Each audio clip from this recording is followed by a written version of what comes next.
everyone, and welcome to my October wrap-up and my November TBR video. Pew pew! So, during October, I did not actually follow my October TBR list, at all.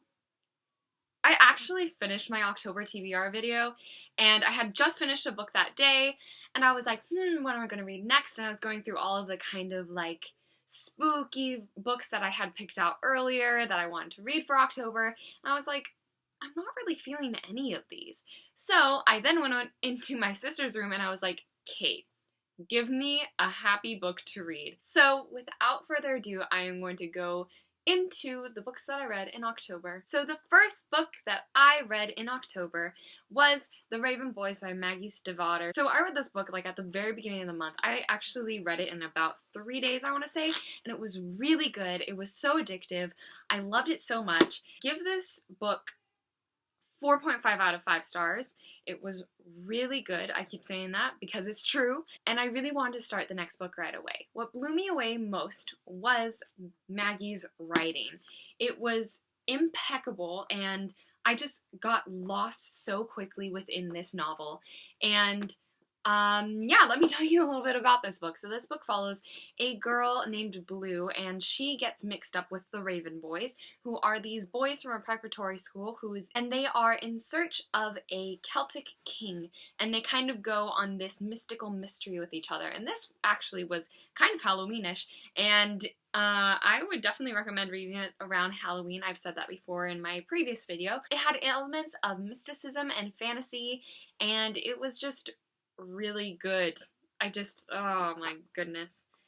It was really good. So the romance novel that my sister picked out for me, which she actually picked out 5 romance novels for me to read, so I picked out this one from the 5 that she showed me, and it is Agnes and the Hitman by Jennifer Cruzy and Bob Mayer. I'd give this book a 3.5 out of 5 stars. It was a nice little break in between YA novels that I've been reading recently. It definitely follows a sort of format if you have ever read any other Jennifer Cruzy books, but you know that feels really nice sometimes. It's about a woman named Agnes, and she's a cook, and she is a little bit involved with the mob by the fact that she is putting on this wedding for these people at her house, and the couple has relatives that are in the mob. And then the hitman is named Shane, and he comes to protect her from the mob, who keeps trying to break in and steal things from her. It's a romance between the two, obviously, because it's a romance novel, and those are the two main characters. And I thought it was pretty nice, pretty cute. Yeah, I liked it. The last book I read this month, I was a little bit slow on the uptake of reading this novel. It is The Throne of Glass by Sarah J. Maas. I don't know why I'm doing this so aggressively. Ugh. And I don't know if you could guess or not, but I really enjoyed this book. I think I would give this one 4.5 out of 5 stars. I always kind of give a little bit of room for the 5-star thing, because when I give 5 stars, it's knock me out of the park. Once I'm finished, I have to reread it because it was so amazing. So, I gave this book 4.5 out of 5 stars. It follows... If you haven't heard about the premise of this novel, it follows an assassin who is taken out of prison to start fighting in a duel of sorts, a competition, to become the king's assassin. If you win the competition, then you serve for a certain amount of years, and then you are able to be free. Yeah, follows Selena. She is a very badass character, and I actually ordered this sequel online. I also ordered the Raven Boys sequel online, so I'll be receiving those shortly, and I honestly can't wait to continue those series. Yeah, so let's go on to my very short TBR for November. So, the book that I am currently reading, and also my first book of my November TBR, is Gemma, The Illumination Files by Amy Kaufman and Jay Kristoff. This is the second book in the Illumination Files series, and I thoroughly enjoyed the first book. It was so cool. I didn't do a review about it, but I loved it so much, and I also got it from the library. And this sequel came out in August. This book actually doesn't follow the same characters as the first book, but let me give you the premise about this. Sorry about my cat being in the shot right now. He's a little bit angry, so I'm not going to make him move. So, Gemma. The world that Gemma is in is a couple of thousand years ahead of where we are now. And this world has to worry about space pirates and stuff like that because everyone is living on different planets and live on spaceships. So, the main characters, Hannah and Nick, are actually experiencing what one might go through if they were in a spaceship and it was taken over by space pirates. It's a really good novel.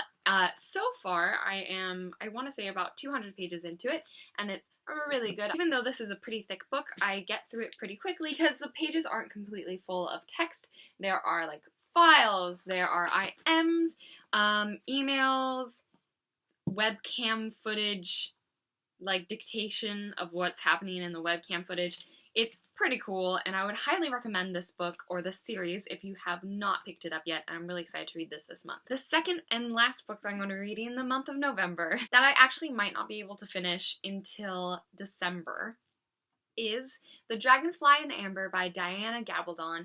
And this is the second book in the Outlander series. I have been putting this off a little bit because it is so long. It is 900 pages long with very thin papers. And I have actually recently been like, I really want to be in Scotland right now. So I'm going to take myself to Scotland through this amazing book. This book I would categorize as historical fiction with elements of science fiction and romance. And Outlander is based in the 1940s in Scotland, but it has these characters that are from England who are honeymooning in Scotland after World War II finished. And the main female character's name is Claire, and she gets transported back to 1743, where she's in the Scottish Highlands, and she's completely confused, and there's an amazing romance. This is just an amazing novel, and I have heard that the series gets better the more it goes on. So I am really excited to pick this up. Like I said, it's going to take me a really long time to read, I believe at least, because it is so thick and amazing. Yeah, so there you go. Thank you so much for watching my October wrap-up and my November TBR. I put out a video every single Friday, so subscribe if you want to see those. Like this video if you liked it. I try to make good content. I don't have a sign-off yet, so I've been kind of like improvising every single video. I should probably pick just one. But I hope you all have an amazing day.